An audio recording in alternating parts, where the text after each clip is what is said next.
لہٰذا اس وقت ہم جو کچھ دیکھ رہے ہیں، نگران چاروں حکومتیں اور پانچویں نگران وفاقی حکومت، یہ سب کے سب غیر آئینی ہو چکی ہیں۔ اس کی وجہ یہ ہے کہ آئین میں اس کی کوئی گنجائش نہیں ہے کہ 90 دن سے زائد یہ رہ سکیں۔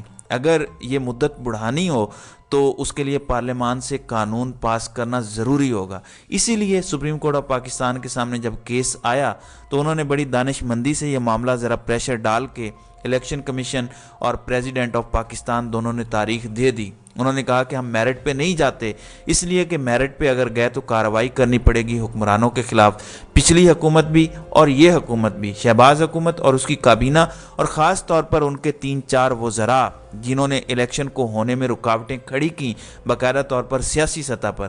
اور اب کاکڑ صاحب بھی غیر آئینی ہو چکے ہیں۔ سندھ حکومت، بلوچستان حکومت، پانچوں حکومتیں غیر آئینی قرار پا چکی ہیں۔ آئین کے تحت یہ آبزرویشن آ چکی ہے۔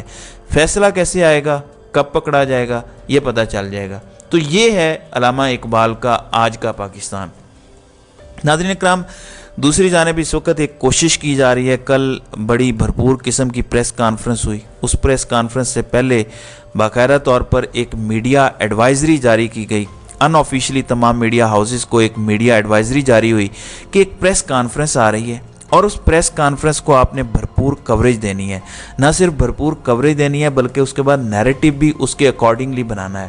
وہ پریس کانفرنس تھی، پہلے اس کی بیک گراؤنڈ انفارمیشن سب کو بھیجی گئی، تمام میڈیا پرسنز کو، میڈیا ہاؤسز کو، کہ ایک پریس کانفرنس آ رہی ہے، بڑی ضروری ہے، آپ نے یہ کرنا ہے، اور اس میں فوکس ملٹری کورٹس کے قیام کو کرنا ہے، پرامن پاکستان کا پیغام اور ملٹری کورٹس عوام کی آواز، اور ملٹری کورٹس کی بندش اور بلوائیوں اور انتشاریوں کی سہولت، یہ سب کچھ انہوں نے کہا کہ اس کے اکارڈنگلی آپ نے چلنا ہے۔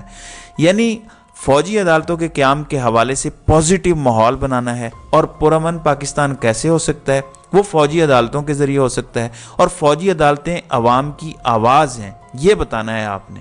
اور جو فوجی عدالتوں کی بندش ہوئی ہے اس سے بہت زیادہ نقصان ہو رہا ہے، دہشت گردی کی ایک بہت بڑی لہر آ چکی ہے، کیونکہ اس وقت پاکستان میں جو برائیاں ہو رہی ہیں یہ ساری کی ساری اس لیے ہیں کہ ایک تو آفیشل سیکرٹ ایکٹ کو نافذ العمل کیا جائے، ہر سطح پر پھیلایا جائے، اور دوسرا فوجی عدالتیں ہونی چاہیے۔ فوجی عدالتیں اور آفیشل سیکرٹ ایکٹ، یہی دو چیزیں پاکستان کے تمام مسائل کا حل ہیں۔ تو اس وقت معاشی مسائل ہیں، سیاسی مسائل ہیں، آئینی مسائل ہیں، قانونی مسائل ہیں، صحافتی مسائل ہیں، عدالتی مسائل ہیں، اخلاقی مسائل ہیں۔ ان سارے مسائل کا حل صرف یہ دو موضوع ہیں۔ یہ سارے کا سارا بیانیہ بنا کے دیا گیا طاقتوروں کی جانب سے کہ یہ پرسیپشن آپ نے بلڈ اپ کرنی ہے۔ اب پریس کانفرنس ہو گئی، پھر ایک پریس ریلیز جاری ہوئی۔ اس پریس ریلیز کو دیکھ کر ہی میرے تو رونگٹے کھڑے ہو جاتے ہیں کہ میں یہ پریس ریلیز پڑھوں گا کیسے، جو کہ پاکستان ایکس سروس مین سوسائٹی نے جاری کی ہے۔ یہ ریکارڈ جرنیلوں، یہ جو ریٹائرڈ جرنیل ہیں ان کی تنظیم ہے، واحد ویریفائڈ تنظیم ہے، وہاں پہ انہوں نے پوسٹ کیا ہے، اور وہ اس پریس کانفرنس کے بعد کی ہے۔ اس پریس کانفرنس میں جو خواتین و حضرات لائے گئے، وہ خواتین بیچاری سادہ لوگ خواتین تھیں، ان سے پوچھ لیا سوشل میڈیا کے بے وقوفوں نے کہ ماں جی تسی کیویں آئے ہو، ماں جی آپ کیسے آئے ہیں؟ تو وہ بیچاری سادہ لوگ خواتین شہداء کی فیملیز وہ بتا رہی تھی کہ ہمیں تو لایا گیا اور ہمیں تو یہ کہا گیا کہ آرمی چیف سے آپ کی ملاقات ہونی ہے۔ کیوں لایا گیا تھا یہ ہمیں بھی نہیں پتہ، لیکن ان کو اس طرح سے پیش کیا گیا کہ یہ فوجی عدالتیں بہت ضروری ہیں، فوجی عدالتوں میں سویلینز کا ٹرائل بہت ضروری ہے۔ یہ ماحول بنایا جا رہا ہے، اس وقت سمجھ نہیں آ رہی کہ ہم کس طرف جا رہے ہیں۔ جو ریٹائرڈ جرنیلوں کی سوسائٹی ہے وہ کیا کہتے ہیں، ایک پورا سٹیٹمنٹ انہوں نے جاری کیا ہے۔ میں وہ باتیں بتا رہا ہوں جو کہ میرا دل نہیں کر رہا کہ میں یہ ساری باتیں بتاؤں، اتنی خطرناک، اتنی اگریسو، اور بالکل بلیٹنٹلی انہوں نے ساری باتیں کھول کر بیان کر دی ہیں اس پریس ریلیز میں کہ 9 مئی کا واقعہ کیا ہوا اور 9 مئی کے پیچھے اصل میں ہے کون۔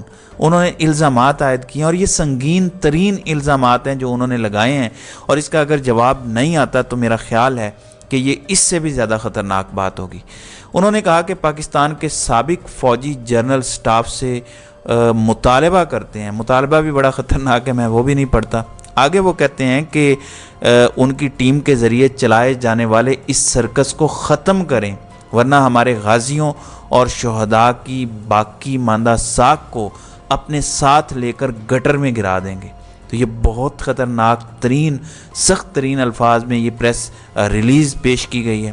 انہوں نے کہا کہ شہداء کے خاندانوں کا مکروہ استعمال کیا جا رہا ہے، اس کو بند کیا جانا چاہیے، اور یہ سیاسی مقاصد کے لیے استعمال کیا جا رہا ہے۔ تو یہ اس وقت کے حالات و واقعات ہیں۔